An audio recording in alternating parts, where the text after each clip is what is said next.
A very cheerful morning to one and all present here. I, Sayyid Anam Fatima, feel immense pleasure to welcome you all on behalf of Degri Institute of Engineering and Management Studies, Chhatrapati Sambhaji Nagar, for this inspirational webinar.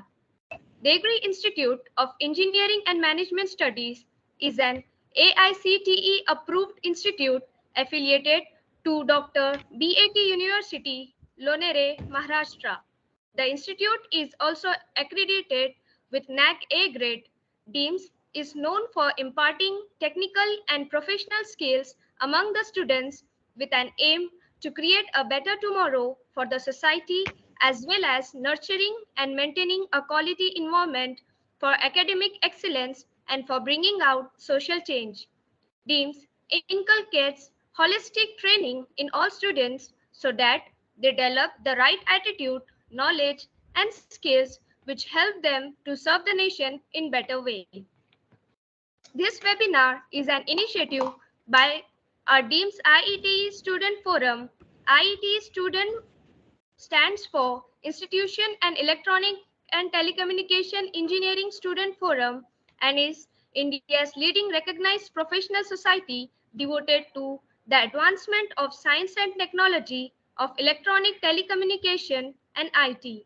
The IETE conducts, sponsors technical meetings, conferences, and exhibitions all over India, publishes technical and research journals, and provides continuing education as well as career advancement opportunities to its members. We envision DEAMS IETE Student Forum as a trailblazer in tech. Empowering members to lead in technology, we cultivate skills for industry, impact, and global contributions. Our mission is to educate through workshops, connect minds for innovation, and drive change. DEAMS IETE Student Forum nurtures a culture of curiosity, collaboration, and positive tech-driven transformation. I would like to introduce Dean.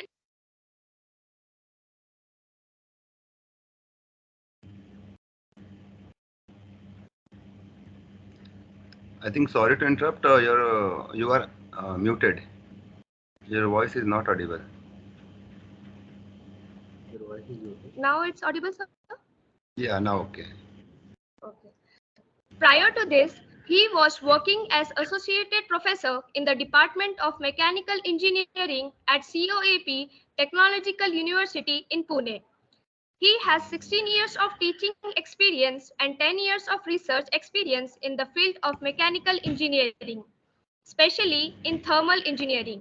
He received his bachelor's degree in mechanical engineering from Amravati University in 2002, followed by the master's degree in fuels and combustion from Birla Institute of Technology, Mesra Ranchi in 2005.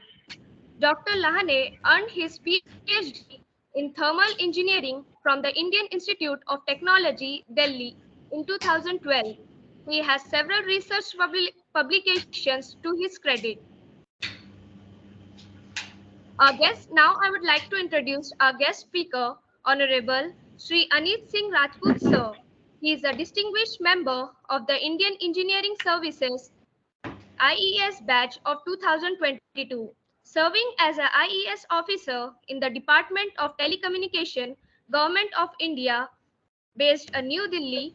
He holds a prestigious MTech degree from the renowned Indian Institute of Technology, Bombay, and his GATE score rank among the top 1,000. In addition to his academics achievements, Sir has also completed a specialized program in cybersecurity from CDAC. For the past 8 years, Sir has been integral part of the Made Easy and ACE Academy, which are well-recognized names in GATE and IES exam preparation. His wealth of experience and expertise has been invaluable in guiding and mentoring inspiring engineers towards achieving their goals. Despite his demanding work schedule, Sir has taken the time to connect with us from Kolkata, showcasing his strong sense of community and dedication to sharing knowledge with GATE and ESE aspirants. This commitment not only underscores his passion for education but also highlights his social mindedness and desire to contribute to the growth and development of the engineering community. Please join me in the welcoming him to our webinar today with a huge round of applause. So now I request our guest speaker, Honorable Shri Anis Singh Rajput sir, to start the session. Yeah, thank you, thank you. First of all, I would like to thank all the dignitaries of DMS College and Head of Department of Department of Telecommunication, Electronics and Telecommunication, Mr. Vittal sir, who have given me an opportunity to interact with you guys. And thanks for warm welcome and my introduction. But in my introduction, I would like to something else. In 2013, I completed my graduation from a private college from Ghaziabad, BBDIT Ghaziabad. After that, when I was in fourth year, that is very last year, I cleared GATE with AR 1337 rank, 1337 rank, and through AR 1337 rank in GATE, I joined Delhi College of Engineering, DCE, that is for masters in 2013. 13-15, I completed my master in DC in communication engineering.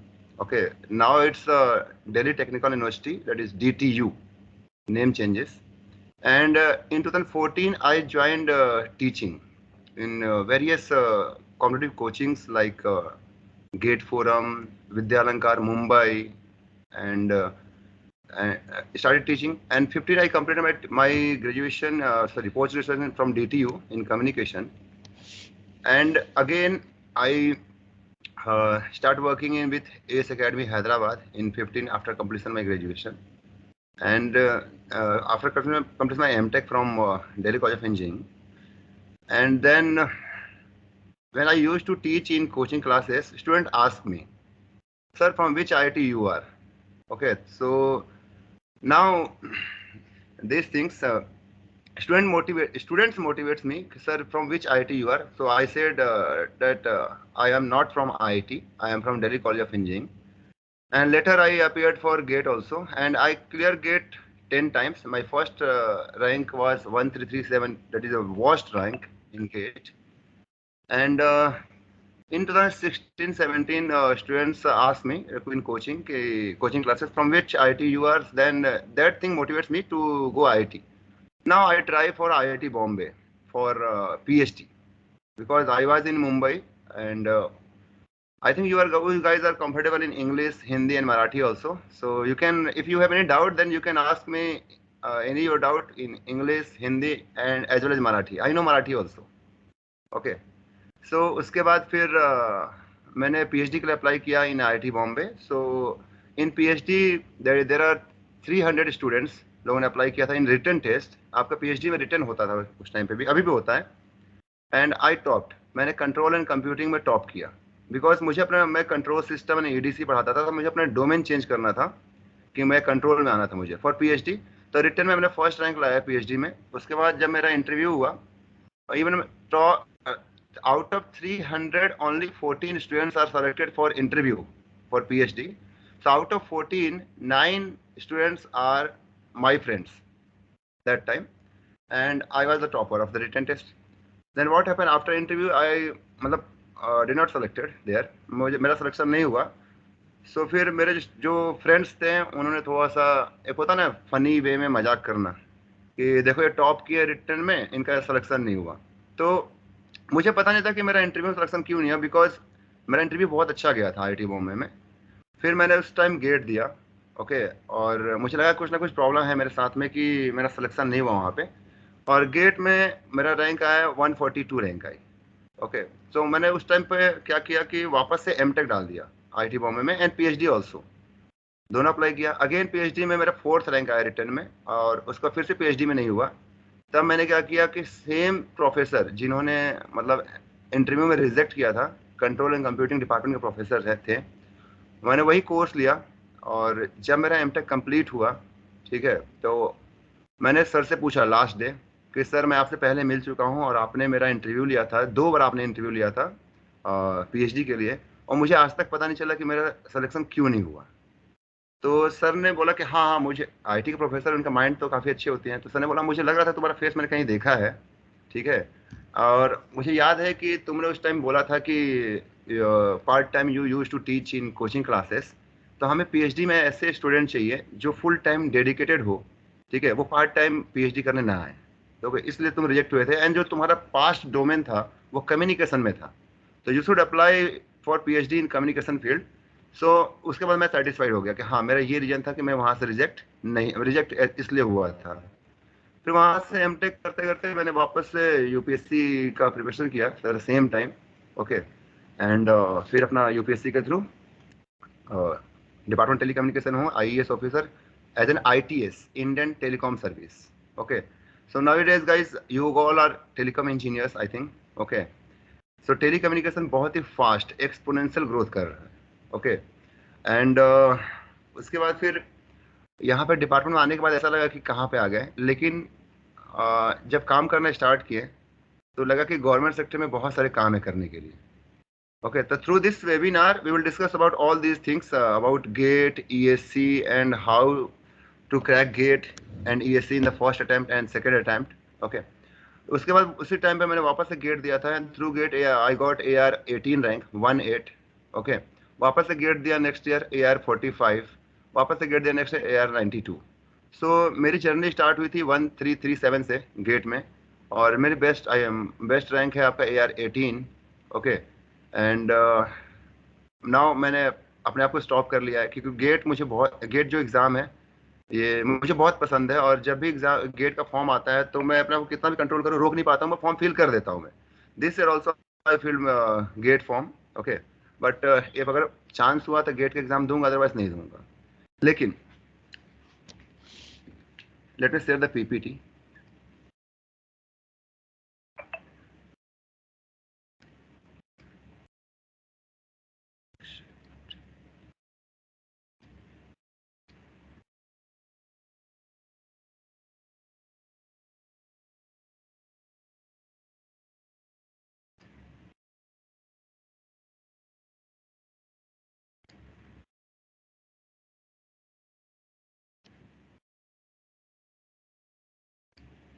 I think my PPT is visual to all of you guys. Yes or no? Please anyone confirm? Yes, sir. Okay, thank you. So guys, as you are technical student, आप लोग technical student हो, so after your BTech, okay, आपको क्या करना चाहिए? उसके लिए सबसे पहले you should analyse your self, that is what's your potential and what's your interest, okay. Because our country is over populated. अगर आप अपने आप को बिना एनालाइज किए किसी फील्ड में जाओगे, then you will oscillate in your life, okay. According to your interest and strength, just follow your path after your graduation, okay. So now after BTech you have so many opportunities in technical field as well as in non-technical field. In technical field you can join GATE, you can go for GATE, ESC, PSU, State Service Commission, okay, IT jobs as well. In non-technical field, that is or non-engineering field, you can go for CAT, IAS, IFS, okay, and other examination like State Service Commission, etc. So guys, अगर आप technically strong हो, आपका interest है, then you should go in technical field. अगर आपका interest है कि नहीं मुझे कुछ हटके करना है after technical, you can go for CAT, IAS, IFS as well, okay. एक technical student non technical and technical कहीं पे भी जा सकता है, बट एक नॉन टेक्निकल स्टूडेंट आपका सिर्फ नॉन टेक्निकल में रहता है, okay. So this is the advantage of your technical education, that is your BTech. Now about GATE. So first of all, GATE is every year conducted by top 8 institute of India, that is IC Bangalore, IIT Bombay, IIT Madras, IIT Kharagpur, IIT Delhi, IIT Roorkee, IIT Guwahati and IIT Kanpur. So ये सब जो top 8 institutes हैं, यही आपके gate के exam conduct करते हैं, यानी कि पेपर को सेट करते हैं। इन 2020 IIT बॉम्बे ने गेट के एग्जाम सेट किया था, एंड 2020 में IIT बॉम्बे ने कुछ सिलेबस चेंज किया, एंड पेपर का पैटर्न भी चेंज किया, क्योंकि उससे पहले मतलब लास्ट 10 ईयर्स से सेम पैटर्न फॉलो हो रहा था।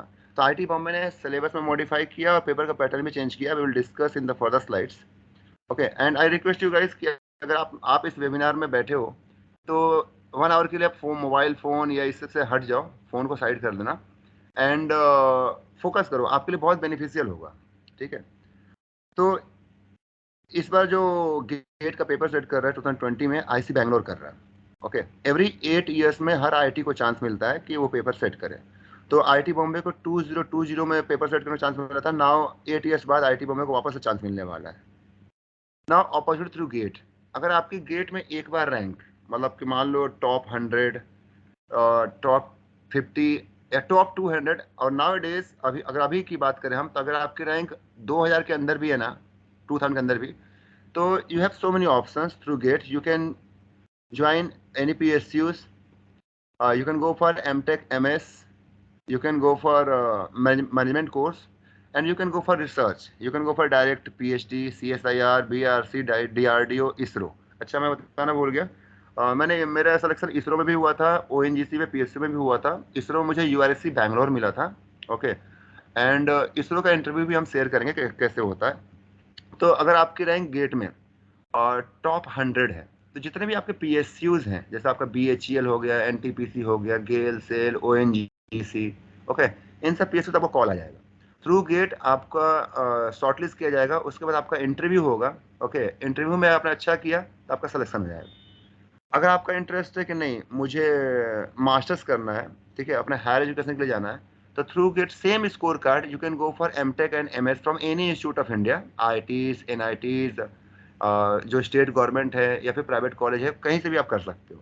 ठीक है, मैं स्टूडेंट को सजेस्ट करता हूँ कि at the age of 21 and 22 आप बीटेक कंप्लीट करते हो। ठीक है, बीटेक के बाद आप जॉब के लिए जल्दी ना करो, बिकॉज जॉब तो हमें लाइफ टाइम करना है। आप अपने एजुकेशन को बढ़ाओ।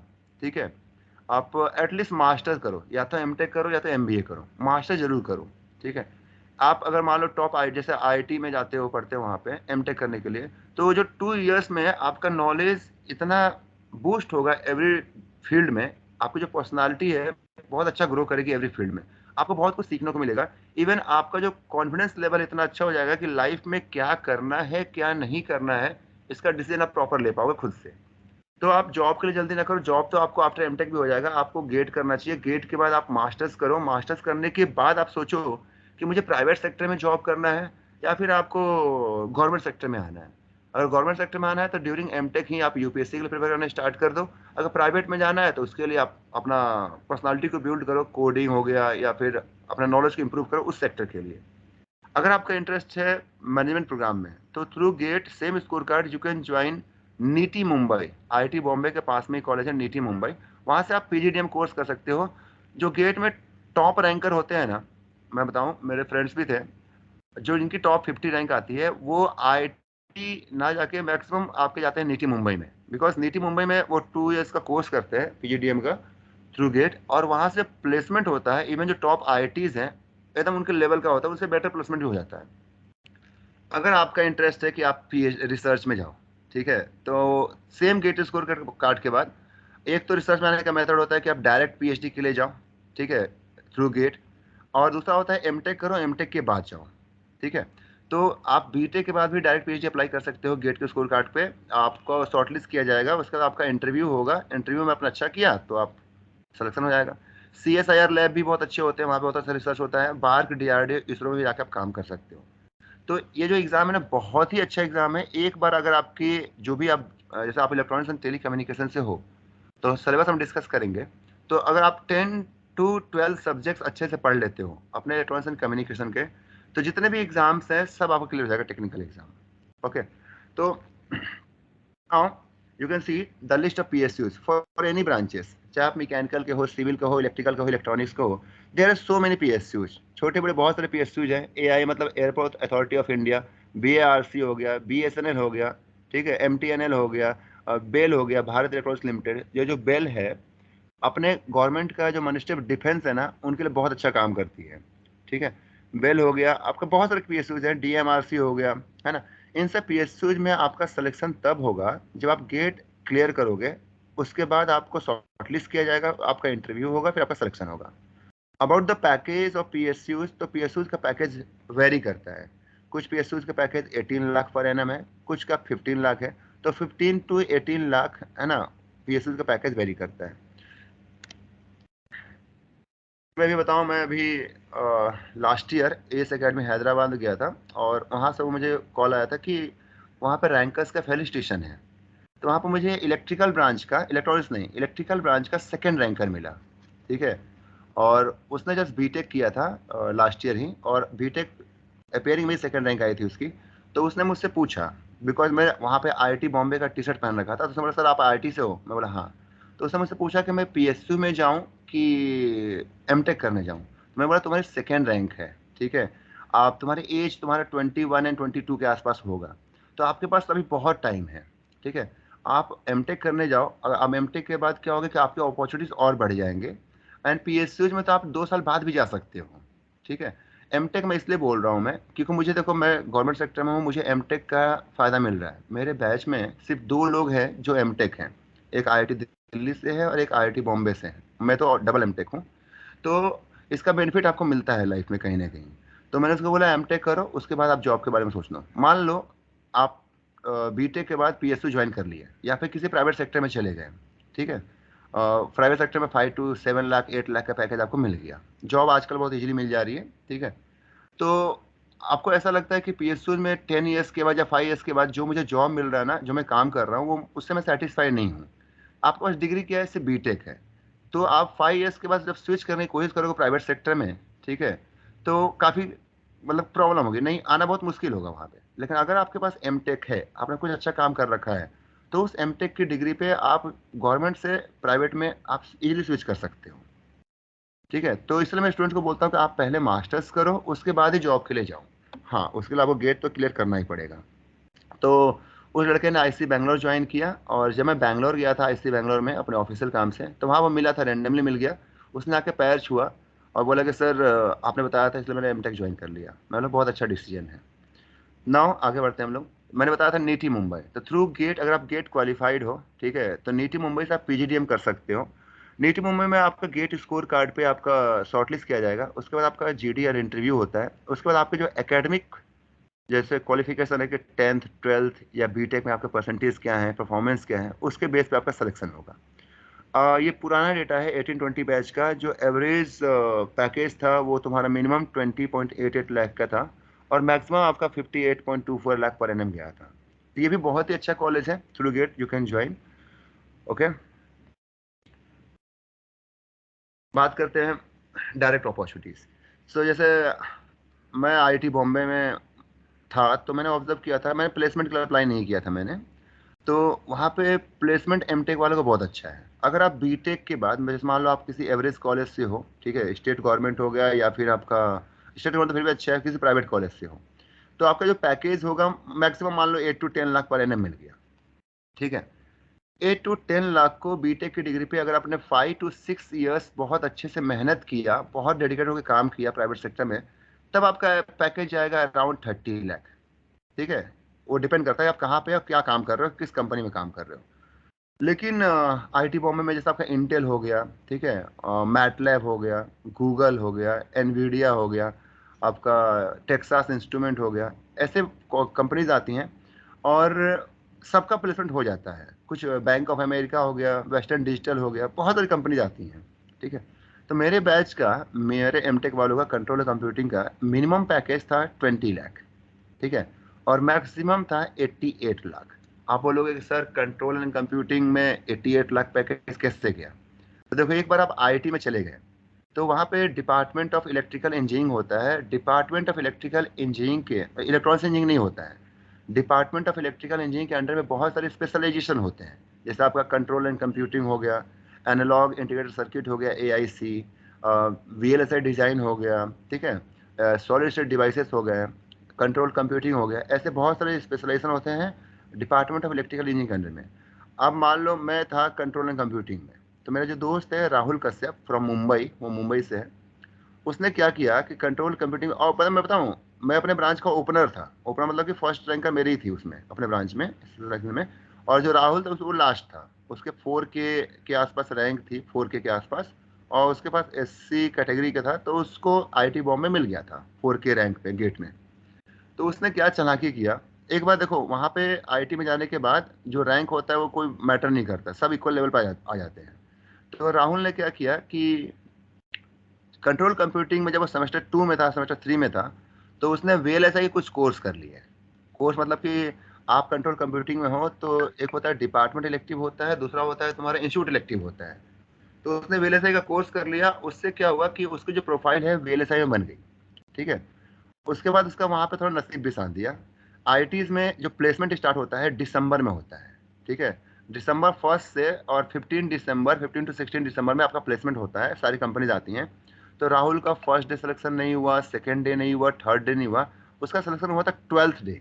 कैसे हुआ था मैं आपको बताता हूँ। तो राहुल हर जगह इंटरव्यू से बाहर हो जा रहा था, लेकिन जब वहाँ पे 12th डे एक कंपनी आई, Taiwan semiconductor manufacturing corporation, TSMC का नाम सुना होगा आप लोगों ने, ताइवान की कंपनी है वो, चिप डिजाइनिंग कंपनी है।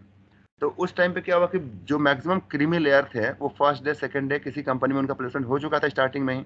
अब जो ये राहुल बच गया था, तो उनके पास ऑप्शंस कम थे और राहुल का प्रोफाइल वीएलएसआई में था, तो वहाँ पे उसका सिलेक्शन हो गया और उसको मिला 88 लाख का पैकेज।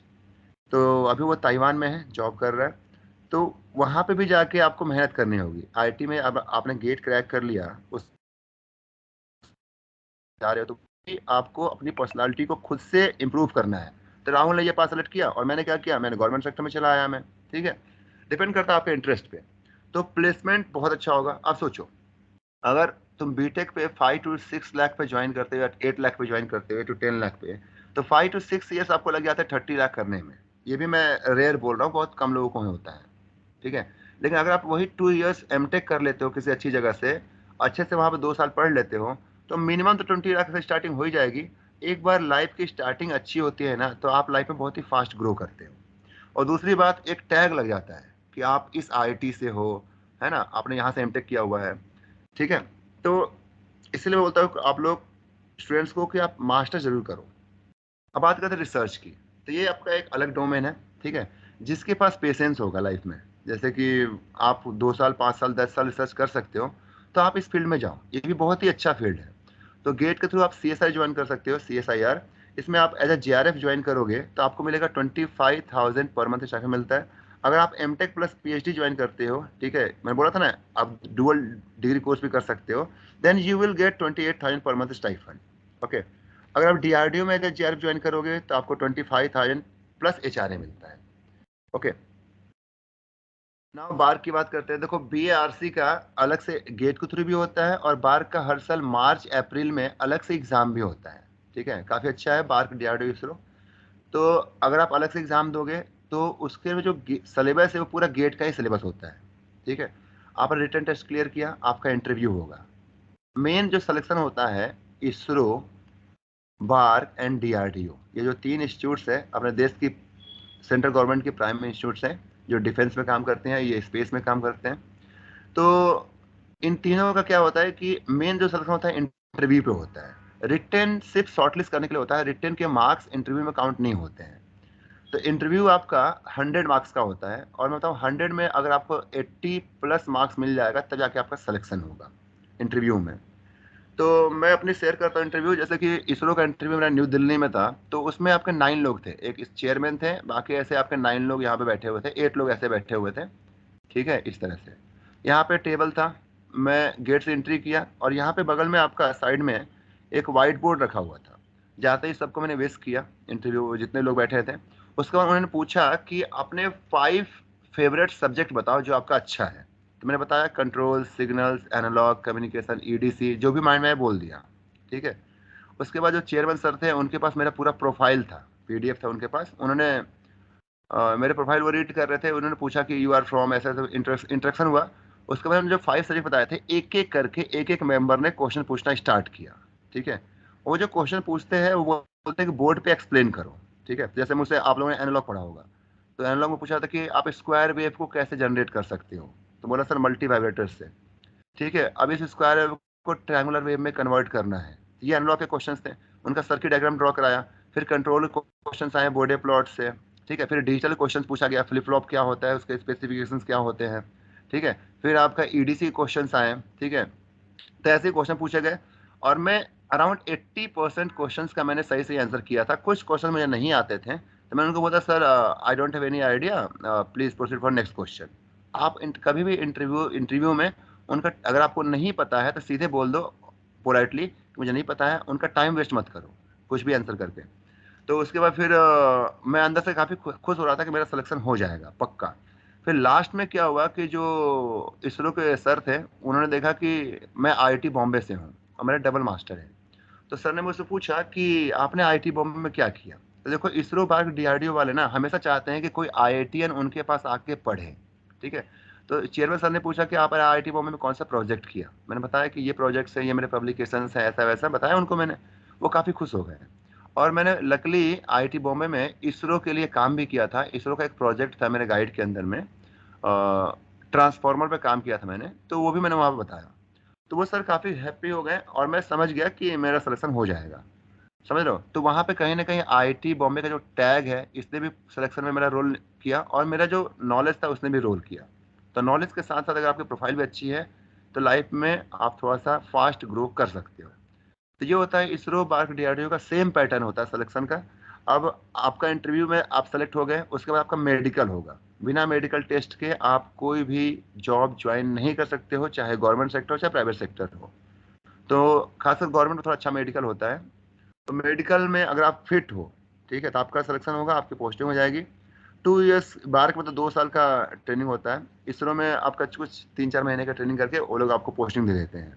तो मेरा पोस्टिंग इसरो में था, यूआरएससी बैंगलोर था, बैंगलोर में था।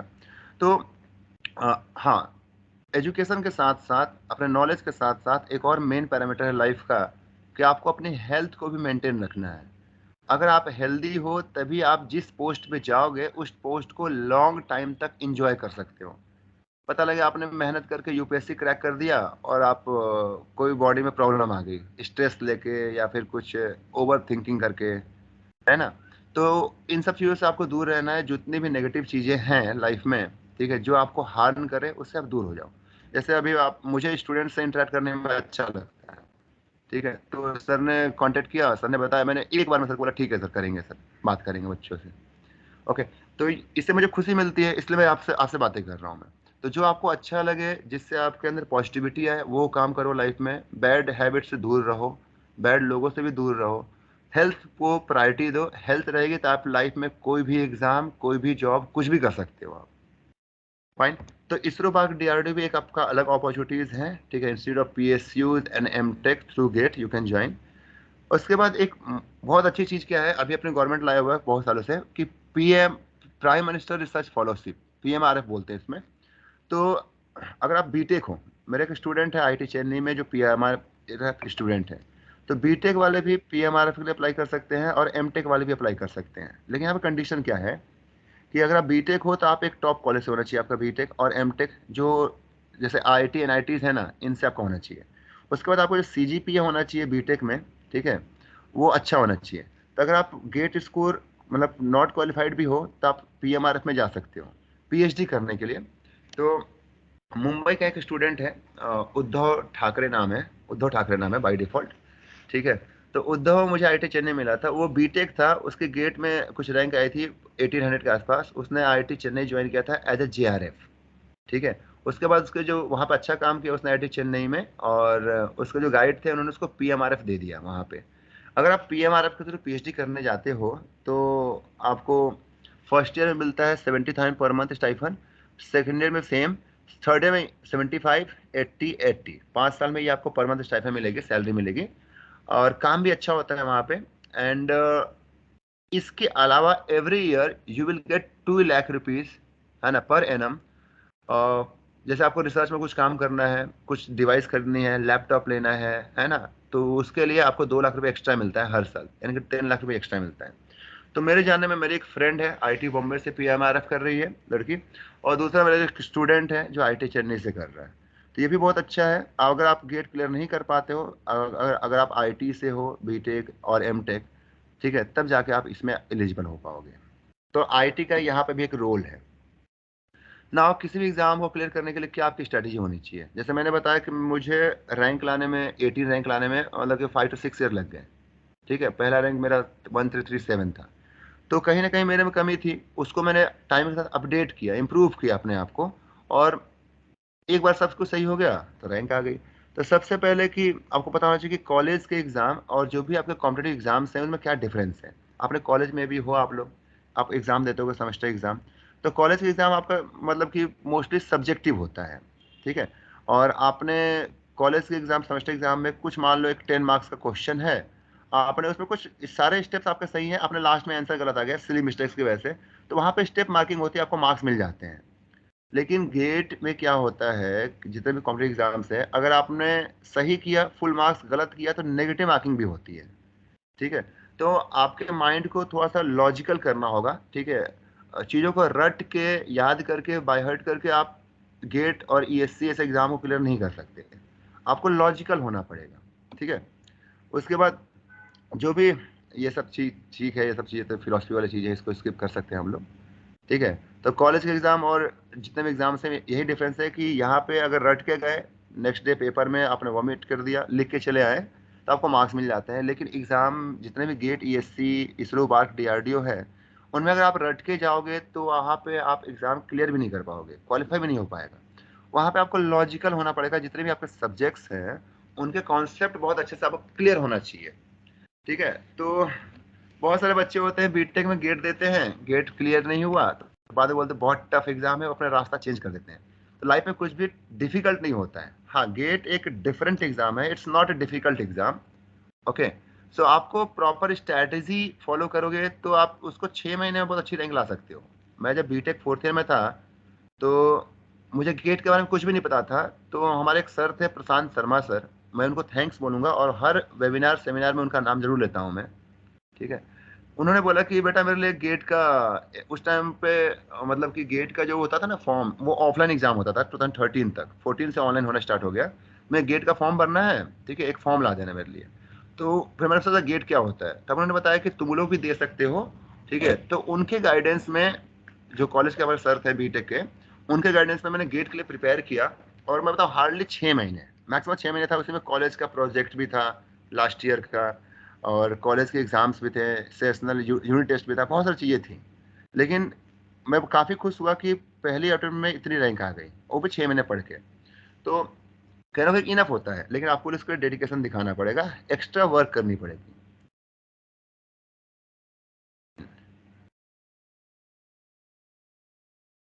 हाँ, अब बात करते हैं गेट का पेपर पैटर्न। जैसे मैंने बताया कि 2020 में आईआईटी बॉम्बे ने गेट का पेपर चेंज किया था। तो ये पहली बात कि 2014 से ये ऑनलाइन होना स्टार्ट हो गया है, 2014 से ये कंप्यूटर बेस्ड एग्जाम होना स्टार्ट हो गया, पहले ये ऑफलाइन होता था, ठीक है। तो गेट में अब जो है MCQ, MSQ and numerical type, 3 type से क्वेश्चन आते हैं, ओके। इसमें आपका जनरल एप्टीट्यूड होता है 5 मार्क्स का, 5 question 1 mark, and 5 question 2 marks. तो ये आपका टोटल 15 मार्क्स का 10 क्वेश्चन आते हैं जनरल एप्टीट्यूड का। जनरल एप्टीट्यूड में आपके 2 पार्ट होते हैं, एक होता है न्यूमेरिकल होता है, दूसरा होता है वर्बल होता है। यानी कि इंग्लिश पूछा जाता है 5 मार्क्स का, 4 to 5 मार्क्स का, और जो लॉजिकल क्वेश्चन होते हैं वो आपका 10 to 11 मार्क्स के होते हैं। तो जनरल एप्टीट्यूड क्यों पूछा जाता है गेट में, ठीक है, बिकॉज जीए टेस्ट करता है कि हाउ लॉजिकल यू आर, आप कितने लॉजिकल स्टूडेंट हो। इसके बाद जो भी आपके ब्रांच है, चाहे मैकेनिकल, इलेक्ट्रिकल, सिविल, जिस ब्रांच से हो, उस ब्रांच के आपके मतलब कि 25 क्वेश्चन आते हैं 1 मार्क्स के, एंड 30 क्वेश्चन आते हैं 2 मार्क्स का। तो total 55 question you have to for 85 marks around, including mathematics also. अब इसमें नेगेटिव मार्किंग होता है, एमसीक्यू का आपका नेगेटिव मार्किंग होता है 1/3, अगर 1 मार्क का है तो, 2 मार्क्स का है तो 2/3, यानी कि 1/3 नेगेटिव मार्किंग होती है। You have to solve total 65 question in 180 minutes, 180 minutes, 3 hours में आपको 65 क्वेश्चन सॉल्व करना है। सोचो, 65 क्वेश्चन 3 आवर्स, यानी कि 180 मिनट्स, ओके। ईच क्वेश्चन आपको 2.5 मिनट्स मिलता है मैक्सिमम। उसी में आपको क्वेश्चन को रीड करना है, फॉर्मूला रिकॉल करना है, उसको सॉल्व करना है, आंसर को फीड करना है। तो इसके लिए बहुत प्रैक्टिस की रिक्वायरमेंट होती है, जितना आप प्रैक्टिस करोगे आपकी स्पीड और एक्यूरेसी उतनी इंक्रीज होती है, ठीक है। तो जो आपसे जनरल एप्टीट्यूड है उसमें वर्बल आता है, यानी इंग्लिश आती है 4 to 5 मार्क्स का, एंड जो न्यूमेरिकल एबिलिटी आती है आपका 10 to 11 मार्क्स का क्वेश्चन आते हैं इसके। तो वर्बल तो ये बेसिक इंग्लिश ग्रामर होता है, ठीक है, थोड़ा सा होता है, और न्यूमेरिकल एबिलिटी आपका मेन होता है। इसमें लॉजिकल क्वेश्चंस होते हैं, ठीक है, और आप उनको सही से सॉल्व करोगे यू गेट फुल मार्क्स। तो जनरल एप्टीट्यूड टेस्ट करता है कि हाउ लॉजिकल यू आर, ठीक है। आप लॉजिकल स्टूडेंट हो तो जो आपका टेक्निकल सब्जेक्ट्स होंगे उसमें कॉन्सेप्ट होता है, लॉजिक होता है, वो भी आपका अच्छा होगा, तभी जाके आप अच्छा कर पाओगे। नाउ अगर आप कॉलेज में हो तो अगर आप गेट के लिए पढ़ रहे हो तो कॉलेज का जो प्लेसमेंट होता है उसमें भी आपके क्वेश्चंस आते हैं जनरल एप्टीट्यूड का। तो गेट के लिए जो पढ़ते हैं ना तो उनका ये भी प्रिपेयर हो जाता है, कॉलेज का प्लेसमेंट का भी। नेक्स्ट इंपॉर्टेंट आता है मैथमेटिक्स का। देखो मैथमेटिक्स का वेटेज जो है ना वो आपका 12 to 15 मार्क्स पहले था, अब ये डॉट 13 मार्क्स का मैथमेटिक्स आता है हर ब्रांच में। मैथमेटिक्स ये टेस्ट करता है कि आपका कैलकुलेशन कितना अच्छा है, आपको आपका बेसिक इंटीग्रेशन डिफरेंशिएशन, ठीक है, वो सब स्ट्रांग होना चाहिए। क्योंकि कोई भी टेक्निकल सब्जेक्ट पढ़ोगे उसमें आपके डेरिवेशंस वगैरह होते हैं, अगर आपका डेरिवेशंस करोगे तो वहाँ पे पार्शियल फ्रैक्शन करना होता है, इंटीग्रेट करना होता है, डेरिवेटिव लेना होता है। अगर आपका मैथमेटिक्स ही वीक है तो टेक्निकल सब्जेक्ट आप कैसे अच्छे हो सकते हो, ठीक है। तो जितने भी टॉप रैंकर्स होते हैं उनका जनरल एप्टीट्यूड एंड मैथमेटिक्स दोनों में अच्छा कमांड होता है, ठीक है। तभी जाके, एक मिनट, आप थोड़ा सा ऑफिस से कॉल है, एक मिनट।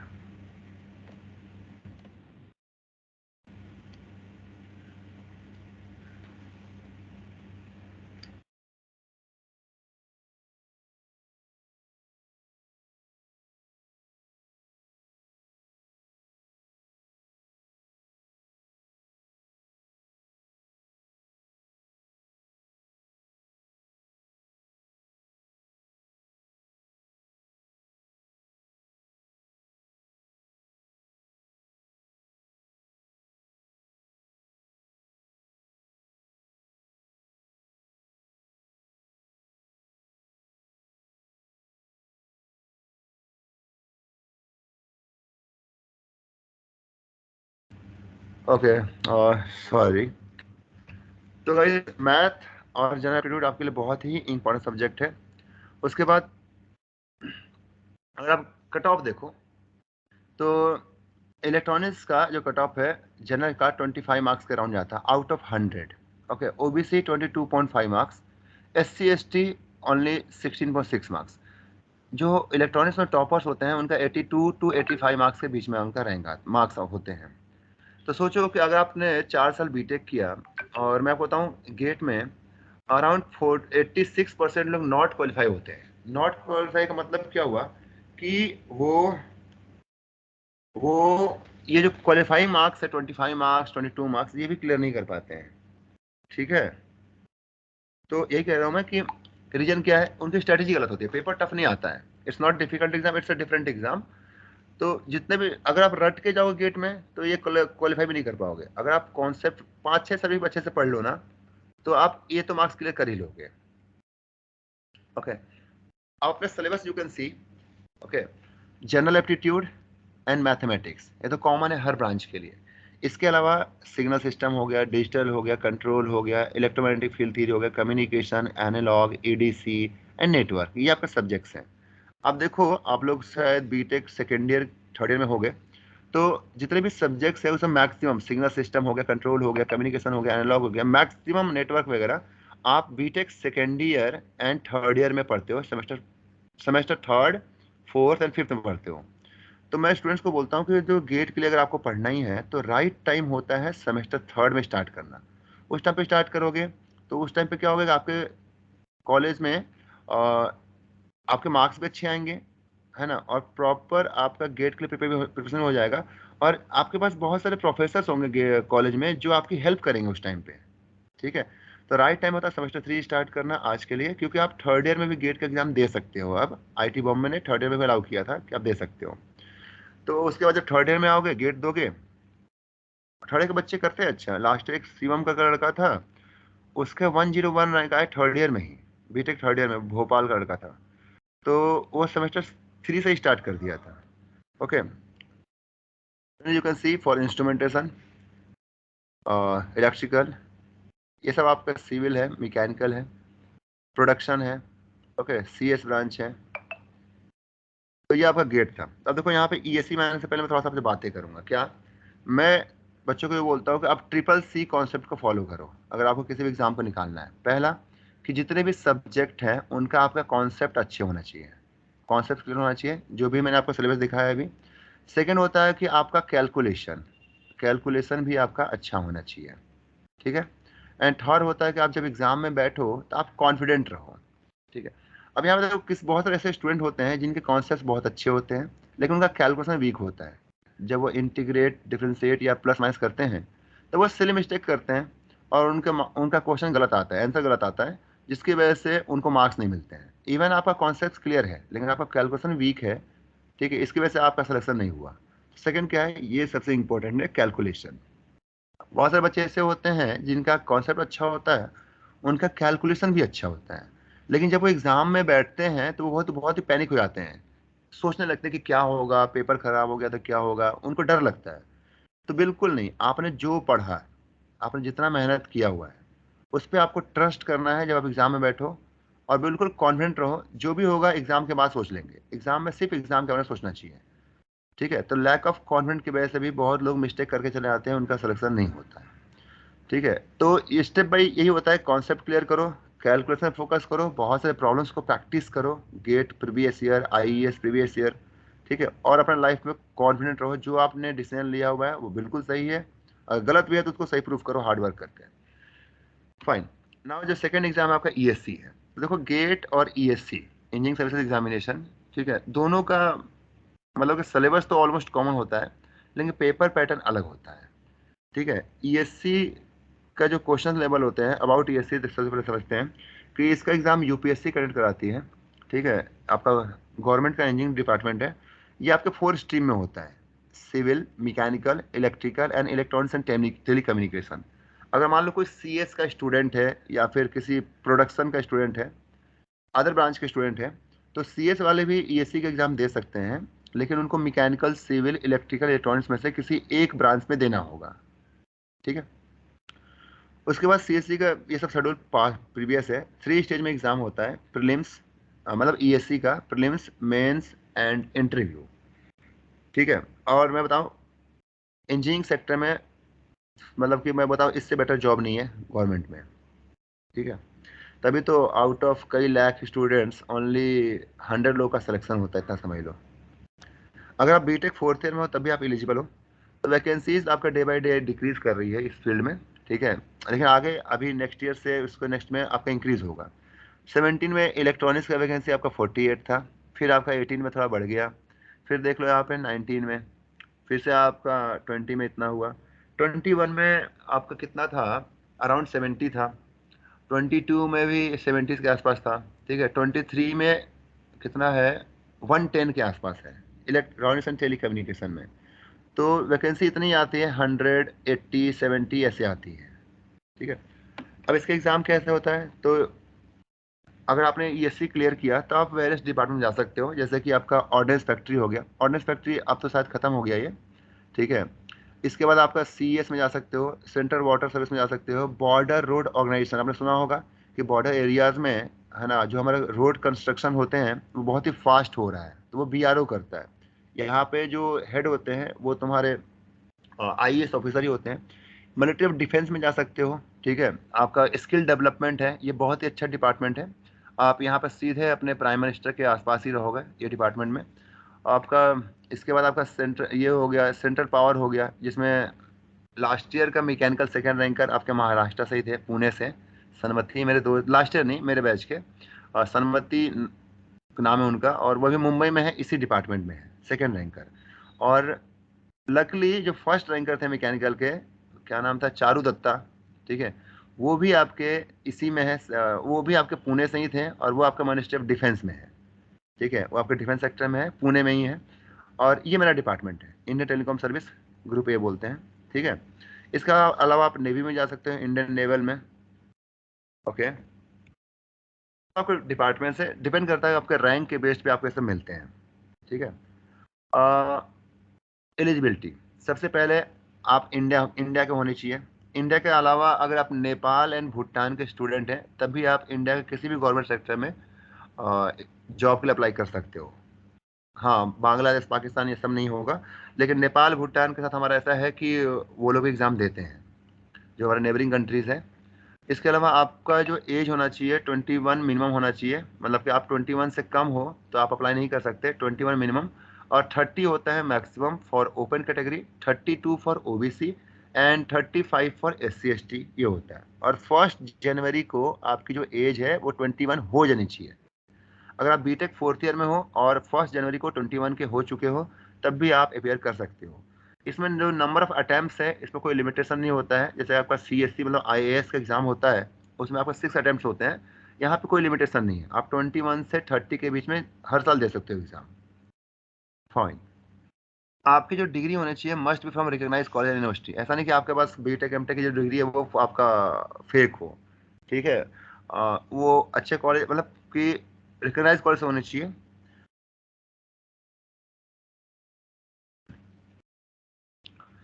ये तो 17 का ओल्ड डेटा है, ठीक है। देखो मैं इसमें डिस्कस करूंगा ये कि जैसे आपका पेपर 1 होता है, जब प्रीलिम्स में आओगे ना, प्रीलिम्स में ESC के एग्जाम 3 स्टेज में होते हैं, तो वहाँ से यहाँ पे पेशेंस रखना होगा आपको। Prelims, mains and interview. तो प्रीलिम्स में आपका 2 पेपर होते हैं, पेपर 1 एंड पेपर 2। इसमें आपका you have to solve that is 180 questions in 2 hours. 180 question आते हैं 180, you have to solve in 2 hours. Okay, ये 200 मार्क्स का होता है।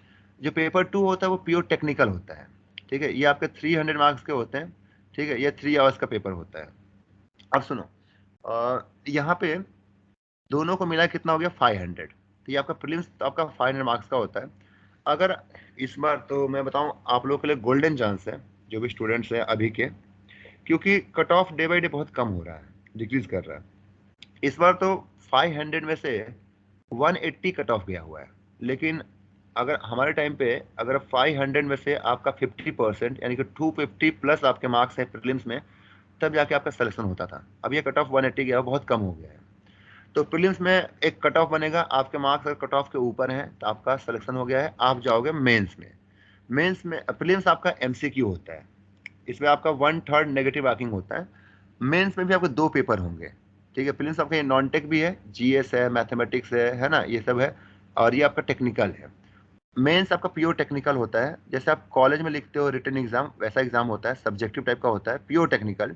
जैसे मान लो आप इलेक्ट्रॉनिक्स के हो, तो फर्स्ट पेपर में होगा आपका कंट्रोल, सिग्नल, कम्युनिकेशन, एनालॉग, ऐसे 6 सब्जेक्ट्स होंगे फर्स्ट पेपर में, टेक्निकल सब्जेक्ट्स। सेकेंड पेपर में यू हैव अगेन 6 सब्जेक्ट्स, जैसे आपका एडवांस कम्युनिकेशन हो गया, माइक्रो प्रोसेसर कंट्रोलर हो गया, आपका मेजरिंग इंस्ट्रूमेंट हो गया। ऐसे आपके 6 सब्जेक्ट यहाँ पे भी होते हैं। तो टोटल 12 सब्जेक्ट्स हो गए यहाँ पे। और दोनों पेपर आपके 300 मार्क्स के होते हैं, you have to write in 3 hours. And total अगर कंबाइन करो 300 कितना हो गया, 600 मार्क्स हो गए यहाँ पे। ओके, मेंस का प्रीलिम्स आपके 500, मेंस आपका 600, दोनों मिला के कितना हो गया 1100 मार्क्स का हो गया। अब मेंस के बाद वापस से एक कट ऑफ होगा आपका। अगर आपके मार्क्स अराउंड 550 हैं आउट ऑफ 1100, तो आपका मेंस क्लियर हो जाएगा। ओके, अब मेंस अगर आपने क्लियर किया तो वहाँ पे आप जाओगे पर्सनल इंटरव्यू में, PI में। आप इंडिया के कहीं के भी रहने वाले हो, ठीक है। आपका जो इंटरव्यू होता है वो UPSC भवन न्यू दिल्ली में होता है, आपको दिल्ली आना होगा। इसको हम पर्सनालिटी टेस्ट बोलते हैं, इंटरव्यू नहीं बोलेंगे इसको। पर्सनालिटी टेस्ट मतलब क्या है, इंटरव्यू मतलब PI आपका 200 मार्क्स का होता है। उसमें आपके एक चेयरमैन बैठते हैं, उनके साथ में 5 to 6 मेंबर और होते हैं, ठीक है। और मैं बताऊंगा, मुझे थोड़ा सा एक ऑफिस का कॉल आ रहा है, तो मैं आपको 1 मिनट का 30 सेकंड में वापस से ज्वाइन करता हूँ मैं, ठीक है।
या sorry for waiting. So guys, personality test में आपका कोई नॉलेज टेस्ट नहीं किया जाता है। तो यूपीएससी के चेयरमैन बैठते हैं वहाँ पे, एंड उनके साथ में 5 to 6 मेंबर और होते हैं। ठीक है, इस तरह से अगर मैं राउंड टेबल बैठते हैं वो लोग, अगर मैं शेयर करूँ अपना इंटरव्यू, तो मैं इंटरव्यू बहुत अच्छा नहीं हुआ था, बिकॉज मैं वहाँ पैनिक हो रहा था। क्यों? क्योंकि पर्सनालिटी टेस्ट में देखो, कभी भी वो आपका नॉलेज टेस्ट नहीं करते हैं टेक्निकल सब्जेक्ट्स का। उनको पता है कि ये प्रीलिम्स और मेंस क्लियर करके आया हुआ है, देन दिस स्टूडेंट इज मतलब कि टेक्निकली तो स्ट्रांग होगा ही होगा। ओके, तो वो देखते हैं कि आपकी पर्सनालिटी क्या है, आप गवर्नमेंट ऑफ इंडिया के अंडर में आके, ठीक है, काम करने के लायक हो कि नहीं हो, उसके बेस पे वो मार्क्स देते हैं। तो पीआई में आपको पर्सनालिटी टेस्ट करते हैं कि आपका डिसीजन मेकिंग स्किल कैसा है, और आप कितने कॉन्फिडेंट हो, है ना, आप कैसे पर्सन हो, वो आपका माइंड को भी जज कर लेंगे वो लोग। तो ऐसे ही मैं जब गया तो मैं थोड़ा पैनिक हो रहा था वहाँ पे। तो जो चेयरमैन सर थे उन्होंने मेरे फेस रीडिंग कर लिया, बोला कि Anis please sit down, and उन्होंने वाटर ऑफर किया, मैंने पानी पिया, थैंक यू बोला उनको। और उसके बाद सर ने मुझसे बातें की, 5 to 6 मिनट तक उन्होंने बातें की कि वेयर आर यू फ्रॉम, आप कहाँ से हो, आप आपके फैमिली में कौन कौन है, आपके बड़े भाई क्या करते हैं। मैंने सब कुछ बताया कि मैं दिल्ली से आया हूँ, मैं नोएडा से हूँ, ऐसे बताया उनको। उसके बाद उन्होंने बोला कि हम नेक्स्ट 20 to 30 मिनट्स आपसे बस ऐसे इंटरेक्शन करेंगे, एंड डोंट पैनिक, सर ने बोला, कूल रहो। तब मुझे थोड़ा सा कॉन्फिडेंट आया। उसके बाद एक एक करके सब लोगों ने क्वेश्चन पूछना स्टार्ट किया। इन्होंने पूछा कि what is difference between electric field and electric signal, ये आपका पहला क्वेश्चन था मेरा। उसके बाद सिग्नल सिस्टम में आपका D T F T D F T क्या होता है, ऐसे कुछ टेक्निकल क्वेश्चन उन्होंने पूछा। उसके बाद सर ने मुझे एक टॉपिक दिया कि आप अगर गवर्नमेंट ऑफ इंडिया में आते हो, ठीक है, आप डिपार्टमेंट टेलीकम्युनिकेशन में, तो फिर बीएसएनएल को कैसे आप सही करोगे, क्या करना चाहोगे। अब देखो, जब आप जहाँ पे काम करते हो तो तब आपको पता रहता है कि वहाँ पे क्या प्रॉब्लम चल रही है, क्या वहाँ पे स्ट्रेंथ है। तो ऐसा कुछ मेरा एक्सपीरियंस था नहीं। तो मैंने ऐसे ही जो भी माइंड में आया बोला मैंने कि सर पॉलिसी मेकिंग थोड़ा सा रिवाइव करना होगा, बिकॉज बहुत ही ट्रेडिशनल पॉलिसीज चली आ रही हैं, ऐसा वैसा बोला टेक्निकल चीज़ों में। उसके बाद फिर उन्होंने बोला कि यू मे गो नाउ। तो इंटरव्यू बहुत ही सिंपल होता है। मैं इसलिए बता रहा हूँ कि आप लोग फ्यूचर में जाओगे, आपको पैनिक नहीं होना है। जैसे अपने घर के मेंबर से, अपने टीचर से कॉलेज में बात करते हो, वैसे उनसे इंटरेक्ट करना है कॉन्फिडेंस होके। अब टोटल कितना होगा, 1300 मार्क्स हो गए। अगर आप यहाँ पे फिर से कट ऑफ बनेगा, अगर आपके मार्क्स कट ऑफ के ऊपर है, देन आपका सिलेक्शन हो जाएगा। उसके बाद फिर 1 या 2 महीने बाद आपका मेडिकल होता है, again medical, fourth stage. Medically आप फिट हो, मेडिकल में बहुत लोग अनफिट भी हो जाते हैं। ठीक है, यूपीएससी का प्रिपरेशन करते हैं, किसी को अर्ली एज में बीपी बढ़ गया, किसी को डायबिटिक हो गया, कोई माइग्रेन का प्रॉब्लम है किसी को, है ना, ये सब चीज़ें हो जाती हैं। तो इसलिए बोला कि हेल्थ पे आपको फोकस करना चाहिए। तो अगर आप मेडिकली फिट हो, आपका 2 महीने बाद ज्वाइनिंग आएगी, आप ज्वाइन करोगे, फिर आपका ट्रेनिंग होगा। ट्रेनिंग में इंडिया के हर पार्ट, ठीक है, मैं महाराष्ट्र पुणे में, जैसे इन्होंने इंट्रोडक्शन बताया, CDAC ऐसा उन्होंने बोला कि CDAC पुणे मैंने साइबर सिक्योरिटी कोर्स किया। तो CDAC पुणे में साइबर सिक्योरिटी कोर्स के लिए किसने भेजा था? गवर्नमेंट ने भेजा था मैं, कि जो अपना साइबर सिक्योरिटी चल रहा है उस पर क्या काम हो रही है, कैसे उसको सिक्योर करेंगे। तो इंडिया के हर पार्ट में हमारी ट्रेनिंग हो चुकी है। बस मैंने कोलकाता थोड़ा घूमना था, इसलिए मैं इधर आ गया था, सॉरी।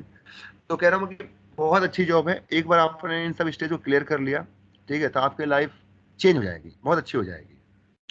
फाइन, ये तो गवर्नमेंट सेक्टर का एडवांटेज था। इवन प्राइवेट सेक्टर में जिसका इंटरेस्ट है वहाँ भी लाइफ अच्छी है। ओके, तो ये सब डिस्कस कर चुके हैं हम लोग कि क्या होना चाहिए। अब देखो qualifying marks you can see here for electronics and telecommunication, out of 500 जो आपके जनरल कैटेगरी के थे, 245 है। ओबीसी का भी सेम जाता है, SC ST का थोड़ा सा कम होता है, ठीक है। तो कह रहा हूँ कि अब तो ये कट ऑफ काफ़ी कम हो गया है, 180 गया था out of 500 last year. You can see after mains, मतलब आउट ऑफ 1100, अगर आप इलेक्ट्रॉनिक्स के, इलेक्ट्रिकल के हो तो 578, इलेक्ट्रॉनिक्स का देखो 516 गया हुआ है जनरल का, out of 1100 prelims plus mains cut off. ये आपका क्लियर होगा कट ऑफ का, आपका इंटरव्यू होगा। इंटरव्यू में 200 मार्क्स का होता है, तो out of 1300 after interview, electronics and communication का इतने पे सिलेक्शन हुआ है, जनरल का, ओबीसी का दिस। ओके, ये आपके कट ऑफ मार्क्स हैं। तो कोई भी चीज़ बहुत डिफिकल्ट नहीं होता है, आपको थोड़ा सा टाइम देना पड़ता है। तो ये आपके फर्स्ट रैंकर के मार्क्स हैं, you can see here electronics. देखो, आप किसी भी एग्जाम में अगर आप 60% मार्क्स लेकर आ जाओगे ना, तो वो एग्जाम का सिलेक्शन हो जाएगा। जैसे गेट में आप इलेक्ट्रॉनिक्स के हो, तो अगर आपके 60+ मार्क्स हैं आउट ऑफ 100, तो मैं बताऊं आप हर जगह चले जाओगे। ठीक है, मतलब हर जगह PSUज में भी, आप हर IIT IIC सब मिल जाएगा आपको।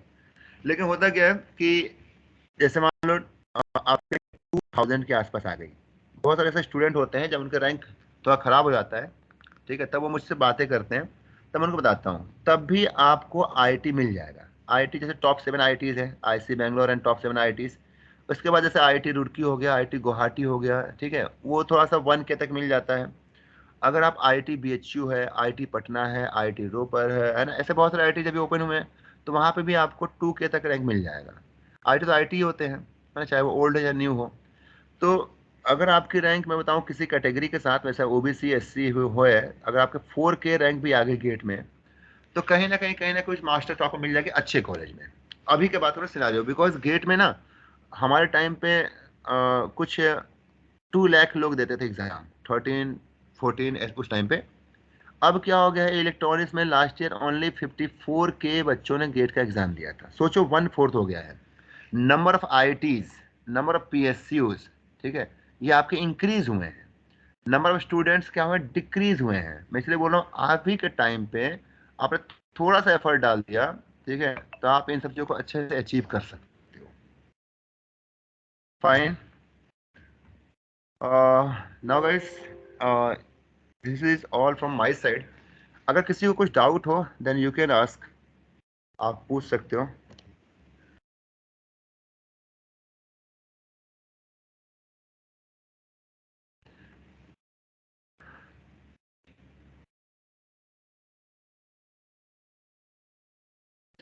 बिल्कुल, आपको इंटरेक्ट करना चाहिए, हिंदी इंग्लिश मराठी कुछ भी चलेगा।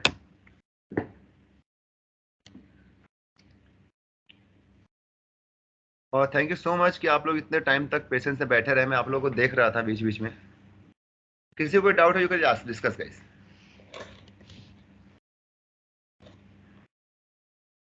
अच्छा,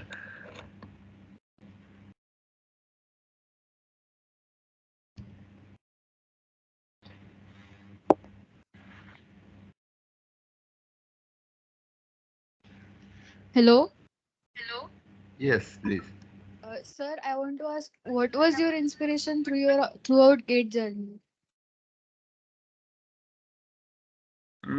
मैं खुद था। यस, मैं कभी किसी को फॉलो नहीं करता, अपने घर में अपने बड़े भाई को फॉलो करता हूँ। हाँ, मैं लकी हूँ कि मेरे जो बिग ब्रदर हैं, बड़े भाई हैं, उन्होंने मेरे लाइफ के हर स्टेज पे मतलब कि तुम्हें ये करना चाहिए, वो करना चाहिए, आपको आपसे बेटर और आपके मम्मी पापा और फैमिली से बेटर कोई नहीं जानता होगा। ठीक है, तो किसी अननोन पर्सनल को अपने से इंस्पायर होने से अच्छा है कि अपनी फैमिली और खुद से इंस्पायर हो आप। तो मैं अपने टाइम पे तो मैं खुद था कि मैंने लास्ट टाइम ये मिस्टेक किया था, इस बार ये मिस्टेक नहीं करना है। ठीक है, और जिस प्राइवेट कॉलेज से आके IIT तक की जर्नी रही या फिर UPSC की जर्नी रही, आज भी मैं उतना ही मोटिवेटेड खुद से ही होता हूँ कि कहाँ से एक छोटे से मैं उत्तर प्रदेश के बलिया डिस्ट्रिक्ट छोटे से गांव से हूँ। मैं एक गांव में जहाँ पे प्राइमरी स्कूल में पढ़ के, ठीक है, यहाँ तक पहुँच गए। ठीक है, तो खुद से ज़्यादा कौन मोटिवेट कर सकता है मुझे। एक होना चाहिए अपने अंदर, जुनून होना चाहिए कि मुझे लाइफ में आगे बढ़ना है। और हाँ, दूसरी चीज़, आपको कभी किसी के साथ गलत नहीं करना है। ठीक है, किसी के साथ भी, तो आपके साथ कभी गलत नहीं होगा। Thank you, sir.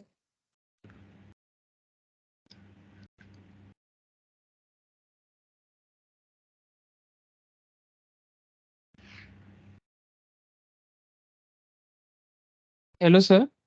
हाँ जी। I have question. So my question is how to prepare the control system and computing subject. Computer, you want to go in computing sector? Yeah.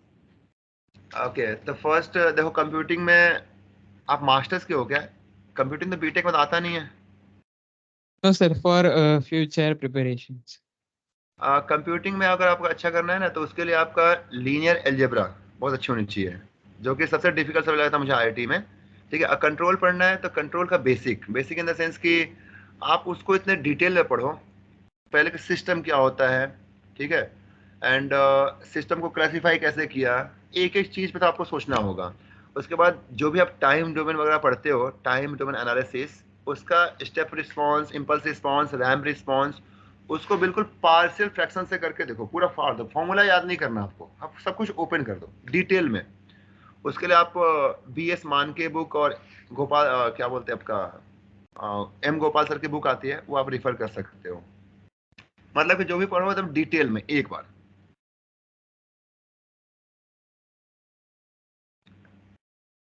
Thank you नहीं बोलोगे आप? Thank you sir. और अच्छा होता कि आपसे offline मिलते हैं।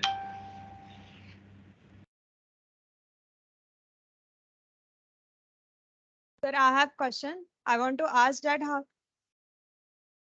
हाँ, you can C. I'm preparing for GATE, sir, and sometimes the questions I can't solve. So how to come up from that? पहली बार में क्वेश्चन, बहुत सारे क्वेश्चन मुझसे भी नहीं होते थे। आप उसका सॉल्यूशन देखो, उसे सीखो कि ये क्या स्टेप्स हैं, और एक क्वेश्चन को सॉल्व करने के मल्टीपल वेज होते हैं। तो आप जब किसी बुक में सॉल्यूशन देखोगे तो उसमें एक ही वे में सॉल्व किया होगा, ठीक है। आप अल्टरनेट वे को सर्च करो, ये पहला हो गया, खुद से ट्राई करो। अगर इसके बाद भी आपसे सॉल्व नहीं होता है, आप तो अभी बहुत अच्छी जगह पे हो, कॉलेज में हो, कॉलेज में बहुत सारे टीचर्स हैं, ठीक है, उनसे पूछो, उनसे डिस्कस करो, ठीक है, वहां से हो जाएगा, सर आपकी हेल्प कर देंगे। Thank you, sir.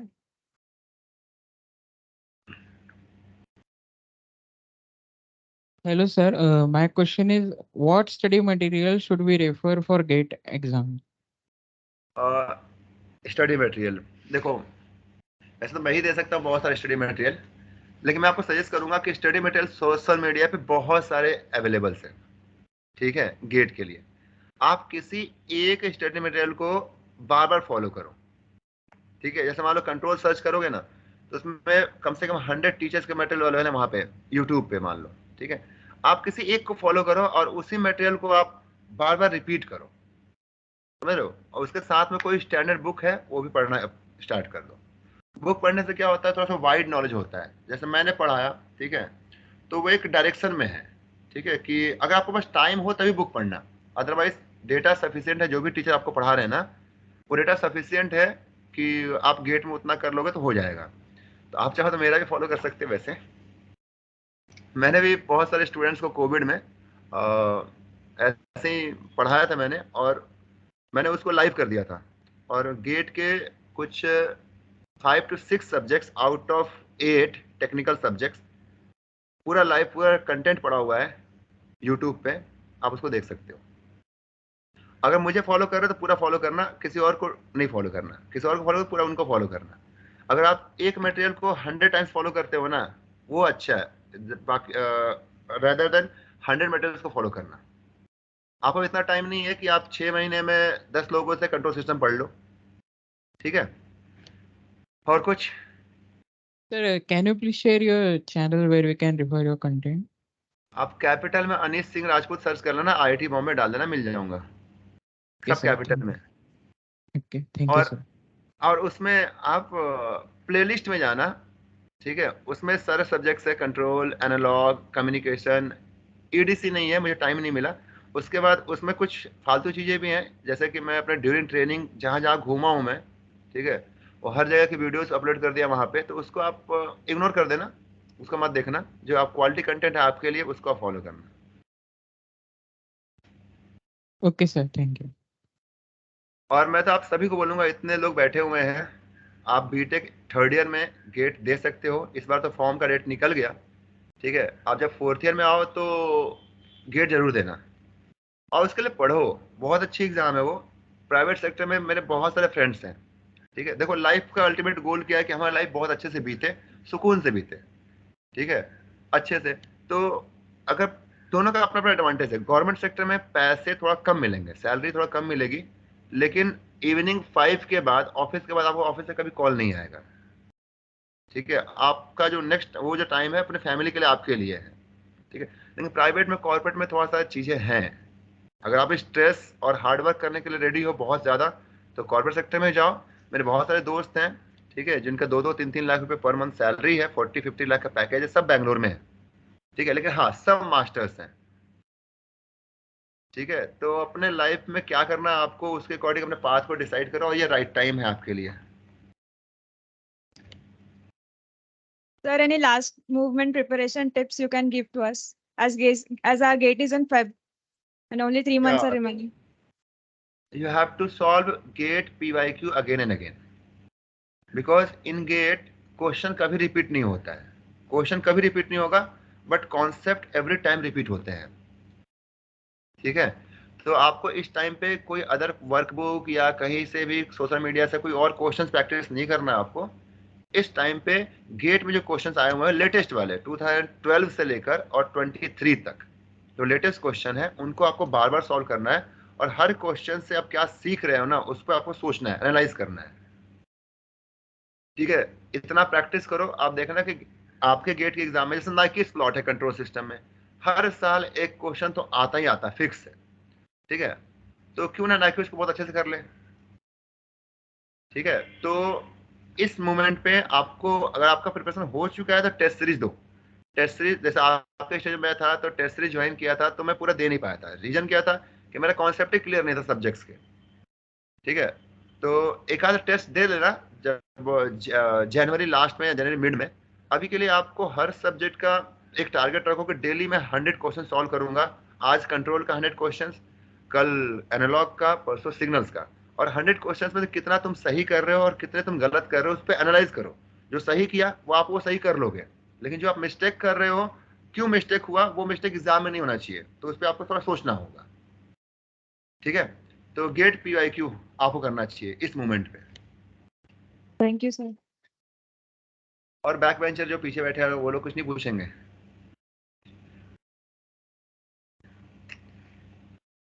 एक्चुअली में थोड़ा सा शॉर्ट ऑफ टाइम था, टाइम की प्रॉब्लम है, नहीं तो और ज्यादा हम बातें करते हैं। आपके साइड से भी टाइम की प्रॉब्लम है और हमारे साइड से भी। और कोई गाइस किसी को कुछ पूछना है?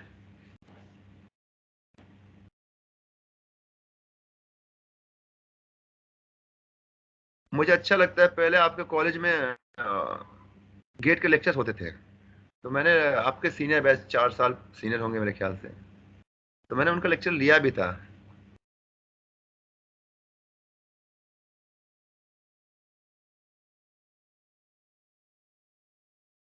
Hello, sir. हाँ So, बिल्कुल। as we are moving for last movement, any word of wisdom that you would like to give our students or GATE who are preparing for GATE examination?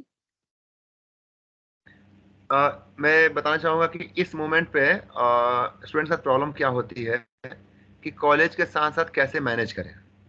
ठीक है, देखिए कॉलेज आप I think college तो जो हो रहा है हो ही रहा है, वो तो हो ही जाएगा एक साल में या फिर होने वाला होगा आपका कॉलेज कंप्लीट जून जुलाई में। ठीक है, आपको इस टाइम पे प्रायोरिटी आपकी थोड़ी गेट होनी चाहिए, ऐसा नहीं कॉलेज को आप इग्नोर कर दो। ठीक है, तो कैसे मैनेज करोगे, आप अर्ली मॉर्निंग में जल्दी उठना स्टार्ट कर दो।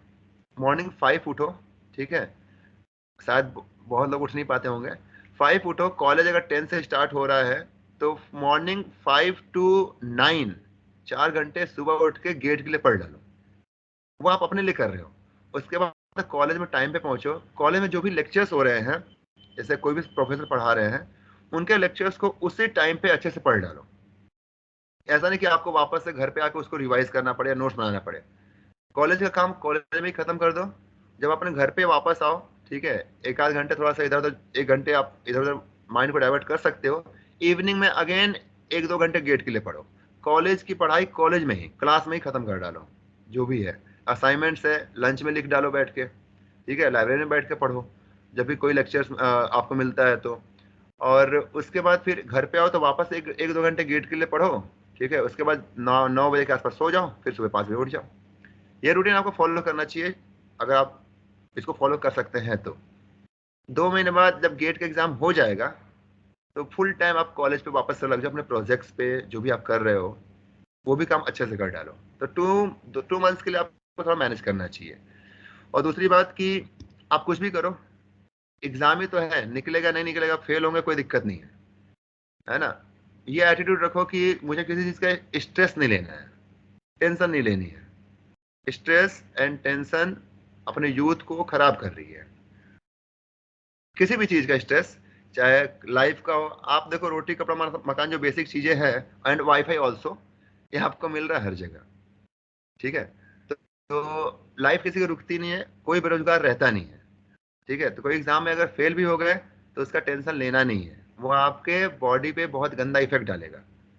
तो आपको लाइफ में स्ट्रेस नहीं लेना है, और जो भी करो अपना 100% दो, ठीक है। बाकी सिलेक्शन ऊपर वाले के हाथ में भी होता है, थोड़ा बहुत लक भी फैक्टर है। ओके, तो मेरे साइड से इतना ही। बाकी इन फ्यूचर कभी कोई किसी को लगे तो सर के पास मेरा नंबर है, विठल सर के पास, काफ़ी दिन से कांटेक्ट में है सर, तो आप उनके थ्रू भी बात कर सकते हो मुझसे, है ना। थोड़ा सा अपना एटीट्यूड फाइटिंग बनाओ, फाइटिंग निकालना है तो निकालना है, टेंशन लेना ही नहीं है लाइफ में। मेरे ख्याल से इतना ही काफ़ी है मेरे साइड से। और कुछ पूछना है आपको? अदरवाइज जाने का मोमेंट आ गया, बहुत लोग वेट कर रहे हैं कब ये सेमिनार वेबिनार खत्म हो, है कि नहीं। बैक बेंचर पीछे जो बैठे हैं हाथ उठा दो कम से कम। अरे आवाज बहुत अच्छा, अच्छा लगा। Anam, please join again.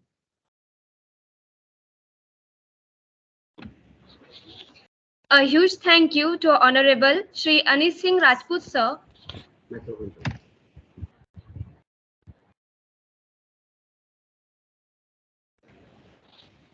for his efforts towards this session and for guiding us about GATE and IES. My special thanks to Dr. S.V. Lahane sir for his guidance on each step for the smooth conduction of this webinar. I take this opportunity to thank Dr. R.M. Auti sir, Head of ENTC Department, for his consistent support and motivation for the successful conduction of this webinar. I also thank the organizing committee for making this webinar possible. Last but not the least, big thanks to all the participants who actively participated in this webinar. With the permission of Sir, I thereby declare that the session has ended. Thank you one and all. Okay, thank you so much and thank you so much guys, आप लोगों ने इतना patience से सुना, ठीक है। In future हो सकता है कभी हम ऑफलाइन में मिले, ऐसा कुछ होता है तो उस साइड में आए तो, and wish you all the best guys, thank you.